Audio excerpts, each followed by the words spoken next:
know that President Clinton is in very good hands, but this is still a very serious operation. The good news is that it's a preventative measure, and it's fairly common. Some other celebrities that have undergone this surgery, David Letterman, comedian Dana Carvey, Larry King. So he's in good hands, and we're just waiting for more information, Mary. Lara, I'm sure the president must have had other plans for this Labor Day weekend. He did. We understand that he was planning on going to upstate New York to join his wife Hillary and daughter Chelsea on a campaign swing. Instead, they are now joining him at his bedside. Thank you, Lara. From his campaigning to his saxophone playing, Mr. Clinton certainly made a lot of friends here in Hollywood. And no one knows more about that than our insider, Pat O'Brien. And Pat, I understand you were a guest of the Clintons at the White House. Yes, Mary, indeed. In fact, it is well known that Bill Clinton loved his ties to Hollywood, as did Ronald Reagan and John F. Kennedy. So news of the former president's heart problems surprised his longtime friends and supporters here in Hollywood. Many of this town's biggest stars are in Venice for the film festival, where we got these reactions. President Clinton, if you're watching E.T., get well soon. It's ready to rock and roll. We've got a campaign to win. Soldier on, you'll get there. He's a man with great energy, and I'm sure he'll come through. Great heart. Larry King, who's interviewed Clinton many times, had this to say about the former president. I think he's an extraordinary guy, and I wish him a long life. Bill Clinton's always been a big part of the Hollywood scene, from rubbing shoulders with the superstars. I've been asked by the president to give the toast tonight, and I was so honored and thrilled to do so. I think he's a great president, did a great job. To raising millions of dollars for the Democratic Party with Hollywood fundraisers that look more like star-studded movie premieres than stodgy political rallies. I wanted to meet the president. More than any other president in history, Bill Clinton is comfortable with Hollywood's biggest movers and shakers. Many believed his future after the White House would lead right down the yellow brick road to Tinseltown. Instead, Clinton let his wife Hillary step into the public spotlight while he concentrated on penning his best-selling autobiography. To see all these people who thought I did a good job for him as president is really touching. But whenever he had the chance to take center stage, Bill Clinton never had to be asked twice. Clinton's always comfortable basking in the spotlight, playing with a superstar-studded band at his inauguration, or joining Fleetwood Mac to perform the song that became the Clinton mantra, "Don't stop thinking about tomorrow." And the stars that have become Clinton's staunchest supporters are some of Tinseltown's elite. I don't think anybody wants to hear what movie stars have to say about politics. But you know what? We are in some degree, shakers and movers. I've had the privilege of, pleasure of getting to know them a little bit. I found them both of them very impressive people. And I want to thank Bill Clinton for being my president. It was great to feel for 8 years relief. I thank my friend James Taylor for coming and for all the years we've shared together. And now they all wish him the very best. Coming up, we'll look at how the Clinton emergency could affect the election. Breaking news where you live. Pure and simple. If it's important to your community, then we take you there. Morning jam, traffic. She is not expected to make a statement, but as Bob reported, we do expect to hear from doctors a bit later with details. But again, former President Clinton out of surgery. It went okay. I'm Lester Holt, NBC News, New York. Underwent successful surgery today, a bypass operation, and right now doctors at New York's Presbyterian Hospital are describing how that 5-hour operation went. The former president said to be resting comfortably. Let's join that news conference. Far End, who is the Senior Vice President and Chief Operating Officer at New York Presbyterian Hospital, the Columbia University Medical Center. To my immediate right is Dr. Alan Schwartz, who's Chief of the Division of Cardiology at New York Presbyterian Hospital, Columbia University Medical Center, and Professor of Medicine at Columbia University College of Physicians and Surgeons. To my immediate left is Dr. Craig Smith. He is Chief of the Division of Cardiothoracic Surgery at New York Presbyterian and Columbia University Medical Center, and Professor of Surgery at Columbia University's College of Physicians and Surgeons. I want to read a statement that Mrs. Clinton, Senator Clinton, and her daughter prepared and asked me to read to you. Chelsea and I thank God and the incredible medical team and staff here at New York Presbyterian Hospital for taking such good care of my husband. Bill, Chelsea, and I stayed up pretty late last night talking, playing games, and just being with each other. These past few days have been quite an emotional roller coaster for us.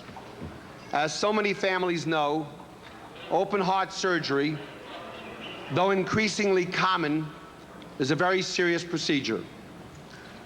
That is why we are so grateful to the people of this hospital and so many others around the country and the world who have been giving us their prayers and support. The President's optimism and faith will carry him through the difficult weeks and months ahead. Of that we have no doubt. But we welcome your continued prayers, and we are so deeply thankful for the good news that we've received today. That's the end of the statement from Senator Clinton.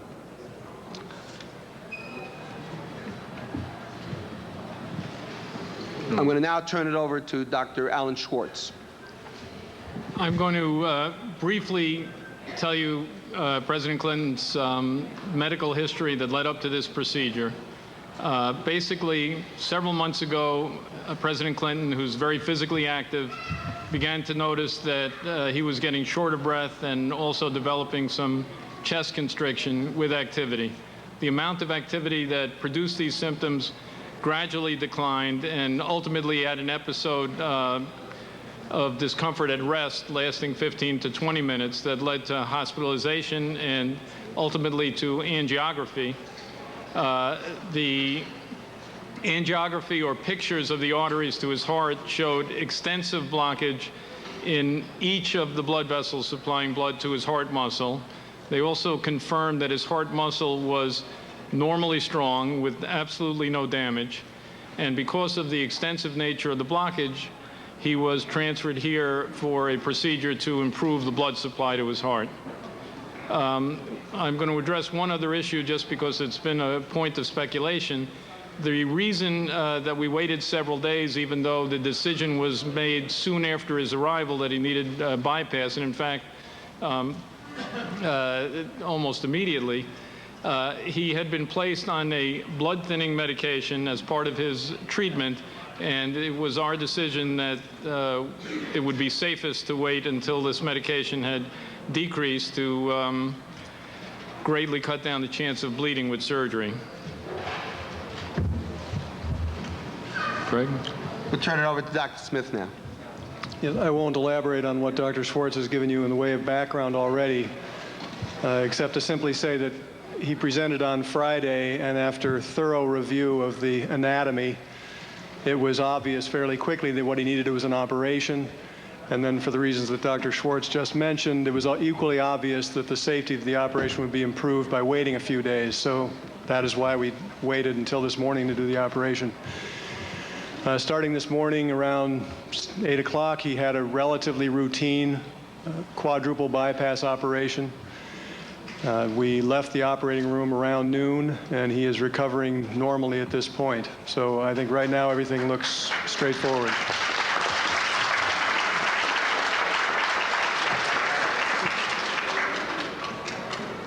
Okay. We'll open it up for questions now. Go ahead, please. What's involved in recovery? What must the former president do, and what should doctors do? What's involved in recovery? What must the patient do, and what must the doctors do? Let Dr. Schwartz. I think the recovery goes in several phases. The first part of the recovery he's well into. The president is awake, and over the course of the next several hours, we hope to get the tube that assisted his breathing out.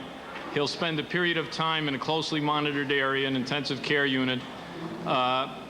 He will then be progressively ambulated and continue his recuperation at home. At home, he'll have a schedule of exercise that will gradually increase, and he will gradually resume a entirely normal physical exercise and work schedule. So go ahead. Within what period of time? I think I can't give you an exact period of time. There's quite a window here, but again, the recovery takes place over a period of weeks rather than days. Good. When might he be released from the hospital, and when might he be able to... And doctors updating the condition and the progress of former President Bill Clinton, who underwent a 4-hour operation today, a heart bypass operation. It began about 8 o'clock. New York time ending around noon today. The former president said to be awake, still on a breathing tube, but well into his recovery. For continuing coverage on President Clinton's condition, tune to MSNBC on cable, and of course more tonight on the NBC Nightly News. For now, I'm Lester Holt, NBC News, New York. Drug paraphernalia. Is that true, sir? Yeah. What kind of drug paraphernalia? Marijuana. Wait a second. Go ahead. So the chief surgeon, Dr. Craig Smith, explaining in some detail what it is he did and why. He said earlier, and I quote, starting about 8 a.m., the president, former President Clinton, had a relatively routine quadruple bypass operation and is recovering successfully. We'll have complete coverage on this and the day's other events on tonight's CBS Evening News. For now, Dan Rather reporting from CBS News World Headquarters in New York. And we take you back to CBS Sports coverage of tennis at the U.S. Open. Well, that's good news, and boy, what a world in which we live. And I'm old enough to remember a relatively routine quadruple bypass surgery. Good news. Well, meanwhile, good news for the Agassi camp. Here's a set point for a 2-set lead, and Sarkisian nets the return. Again, a healthy man. Here's ABC's John Berman. The word the former president's surgeons kept using was routine, and in this case that means very successful. He had a relatively routine quadruple bypass operation. We left the operating room around noon, and he is recovering normally at this point. The surgery lasted 4 hours. There were about 15 people in the room: surgeons, anesthesiologists, and nurses. During the operation, President Clinton's heart was stopped for 73 minutes when he was attached to a heart-lung pump. Surgeons took blood vessels from the president's chest and leg and used them to go around or bypass the 4 clogged arteries leading to his heart. This creates a new route for blood to flow so that the heart muscle can get the oxygen-rich blood it needs to work properly. We learned for the first time that Clinton had suffered some chest pain for several months before finally submitting to tests last week. The medical staff said his arteries were 90% clogged. There was a substantial likelihood that he would have had a substantial heart attack in the near future. It isn't clear what led to the blockage. President Clinton lost weight on the South Beach diet, which probably helped his heart. But that diet does include a lot of high cholesterol foods. He also stopped taking cholesterol-lowering drugs. In a statement, Senator Hillary Clinton and daughter Chelsea called the surgery an emotional roller coaster and thanked the hospital and public for their support. Clinton will stay in the hospital for about 4 or 5 days and take months to recover fully. Doctors dodged questions about when he might be able to campaign for John Kerry, but Charlie, it will probably take more than quadruple bypass surgery to keep Bill Clinton away from politics. All right, John Berman reporting. Well, Mr. Clinton's case might serve as a flashing, bright neon warning sign for people with potential heart problems. And we are joined this evening by our medical editor, Dr. Tim Johnson. Tim, as John just mentioned, there's a couple of things that jump out at you. Number one, that he felt this tightness in his chest and knew he was getting shortness of breath for some months, but didn't do anything about it. Apparently, he was like so many of us, Charlie, ignoring classic warning symptoms, namely chest pain, shortness of breath with exercise. He attributed them apparently to heartburn instead. Those symptoms should always be reported to a doctor because they are potentially indicative of very serious heart disease. And number two, he had high cholesterol, high bad cholesterol, was taking statin drugs, and then apparently stopped. We don't know whether he stopped on his own or he did it in cooperation with his doctor, but either way, I would call it a mistake. If he had stayed on those statin drugs, he might, and I stress the word might, have avoided some of this trouble. Certainly he will be on them now because he falls into the high-risk category where he needs to get his LDL, his bad cholesterol, down near 70. He's got a ways to go. All right, as we say, a couple of very strong warning signs for people. Dr. Tim Johnson. There's just one postscript to this story. You may recall President Reagan's surgery after the assassination attempt. Just before the operation, he said to the doctors, "I hope you're all Republicans." Well, Dr. Craig Smith, that you saw a moment ago, led the surgical team that operated on President Clinton. We found Dr. Smith on the list of George Bush contributors, $2,000. Now to Francis. No longer a hurricane, now a tropical storm. But it is still a wet storm, still a slow-moving storm, and it has caused plenty